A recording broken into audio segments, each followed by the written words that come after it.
Hello and welcome to my channel. आज है 13 जुलाई और 13 जुलाई के करंट अफेयर्स को देखेंगे। अगर वीडियो में आगे बढ़ने से पहले लाइक शेयर एंड सब्सक्राइब जरूर करिएगा। तो चलिए आज का पहला क्वेश्चन देखते हैं। पहला क्वेश्चन क्या है? राष्ट्रीय डॉल्फिन अनुसंधान के national dolphin research centre NDRC की स्थापना कहाँ किया जा रहा है? NDRC की स्थापना कहाँ पे किया जा रहा है? पटना में, लखनऊ में, कानपुर में या दिल्ली में? तो नेशनल डॉल्फिन रिसर्च सेंटर की स्थापना बिहार की राजधानी पटना में किया जा रहा है। कहाँ पे? पटना में किया जा रहा है। तो ऑप्शन ए सही है।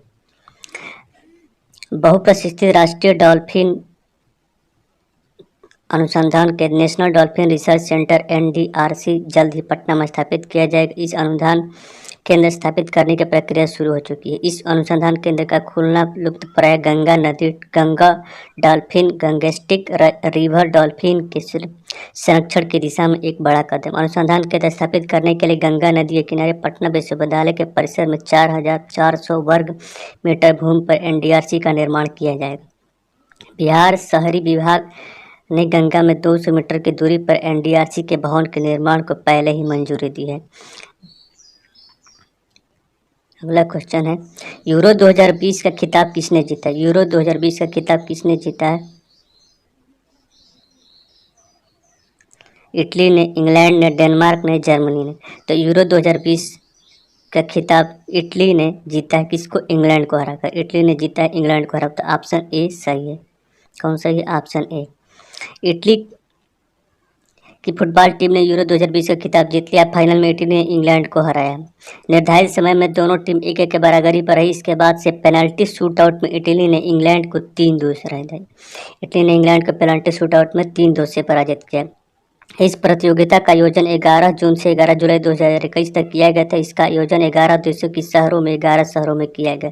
यूरो 2020 का आयोजन इन शहरों में किया गया: Amsterdam Netherland, Baku Azerbaijan, Bucharest Romania, Budapest Hungary, Copenhagen Denmark, Glasgow Scotland, London England, Munich Germany, Rome Italy, Saint Petersburg रूस और सेविया स्पेन में किया गया।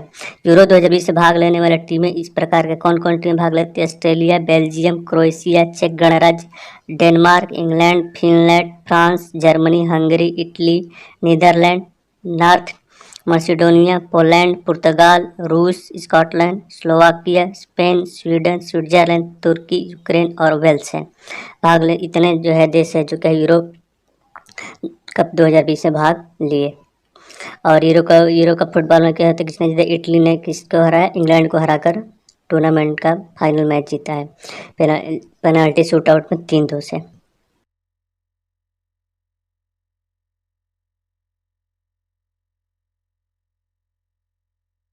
यूरोपियन फुटबॉल चैंपियनशिप भी कहा जाता है। इसको क्या होता है? ऊफा यूरोपियन फुटबॉल चैंपियनशिप के भी नाम से जाना जाता है। यूरोप में आयोजित होने वाली इस प्रमुख खेल प्रतियोगिता में इसका आयोजन 4 साल के बाद किया जाता है। इसकी शुरुआत 1958 में हुई थी। यूरो कप की शुरुआत कब से हुई थी? 1958 में हुई थी। अब तक इस प्रतियोगिता में सबसे ज़्यादा बार स्पेन और जर्मनी ने, सबसे ज़्यादा बार कितने मैच जीतना है? जर्मनी और स्पेन ने 3-3 बार, जबकि पिछली बार 2016 में आयोजित प्रतियोगिता में पुर्तगाल ने जीता था। 2016 में जो आयोजन हुआ था यूरो कप का, उसमें 2016 का मैच किसने जीता था? पुर्तगाल ने जीता था। इस बार इटली ने जीता है। अगला क्वेश्चन है, संयुक्त राष्ट्र के द्वारा दुनिया भर में महिलाओं और बच्चों के अधिकारों को सम्मान करने के लिए मलाला दिवस कब मनाया जाता है? 12 जुलाई को, 21 जून को, 27 जून को, 5 जून को। तो मलाला दिवस हर साल जो क्या 12 जुलाई को मनाया जाता है।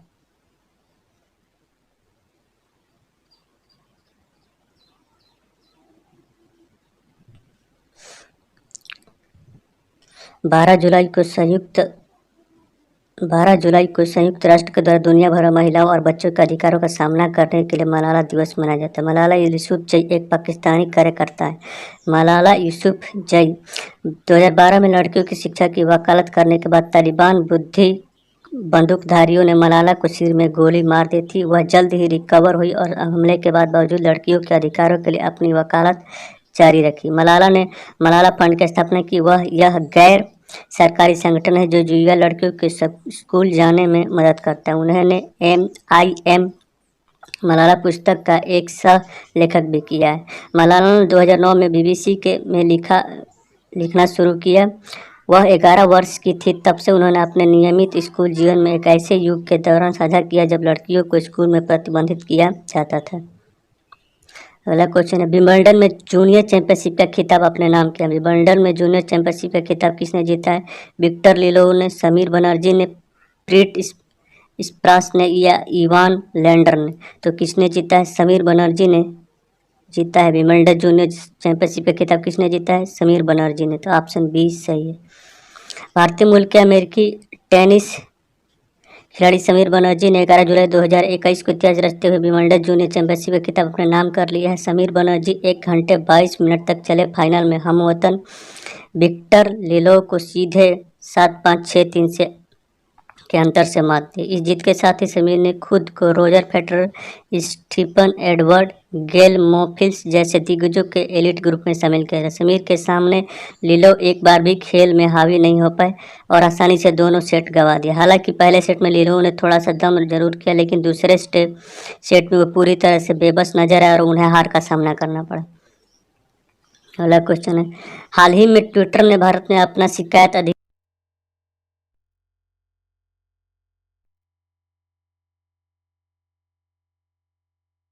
कुमार राय का।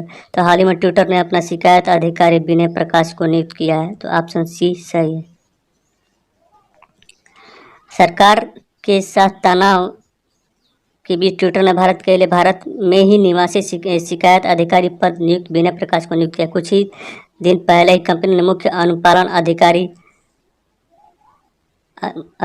अधिकारी को नियुक्त किया था। इसके अलावा ट्विटर ने एक नए आईटी नियमों के तहत पहली भारत पारदर्शिता रिपोर्ट भी प्रकाशित किया। कंपनी की वेबसाइट पर यह सूचना डाली गई। भारत में नए सूचना प्रौद्योगिकी आईटी नियमों का अनुपालन करने में विफल रहने की वजह से ट्विटर लगातार विवादों के घेरे में है। नए आईटी नियमों के तहत 50 लाख से अधिक प्रयोगकर्ताओं वाली सोशल मीडिया कंपनी को 3 महत्वपूर्ण नियुक्तियां मुख्य अनुपालन अधिकारी, नोडल अधिकारी और शिकायत अधिकारी की नियुक्ति करने की जरूरत है। ये तीनों अधिकारी भारत के निवासी होने चाहिए। ट्विटर की वेबसाइट पर डाली गई सूचना के अनुसार विनय प्रकाश कंपनी के निवासी शिकायत अधिकारी आरजीओ हैं। प्रयोगकर्ता पेज पर दी गई वेबसाइट कर सकते हैं। इसमें आगे कहा गया है कि ट्विटर ने इस पते 4थी मंजिल the estate 121 Dickens road Bengaluru पर संपर्क किया जा सकता है। प्रकाश का नाम कंपनी के वैश्विक विधि नीति निर्देशक जेरमी केसल के साथ डाला गया। केसल अमेरिकी निवासी है और इससे पहले ट्विटर ने आईटी नियमों के तहत धर्मेंद्र चतुर्वेदी भारत के लिए अपना अंतरिम निवासी शिकायत अधिकारी नियुक्त किया था। चतुर ने कुछ सप्ताह बाद ही अपने पद से इस्तीफा दे दिया था।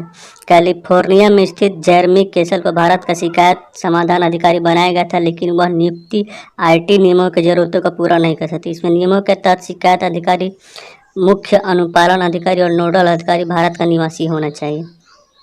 ट्विटर ने अपनी अनुमान रिपोर्ट में प्रकाशित किया अपनी भारत पारदर्शिता रिपोर्ट प्रयोगकर्ता शिकायत और अग्रसारी निगरानी जुलाई 2021 की रिपोर्ट में ट्विटर ने कहा कि उसे 94 शिकायतें मिली हैं।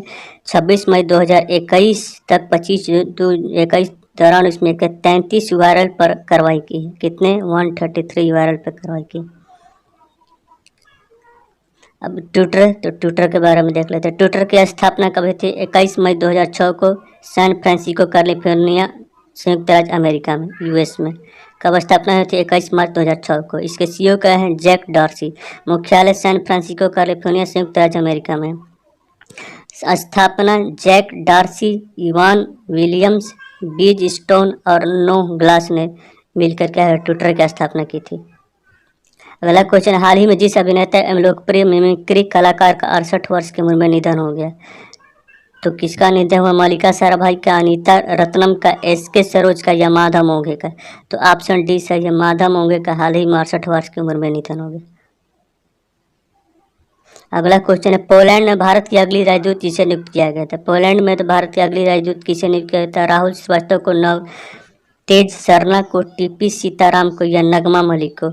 तो पोलैंड में भारत की तरफ से अगली राजदूत नगमा मलिक को नियुक्त किया गया। तो ऑप्शन डी सही है।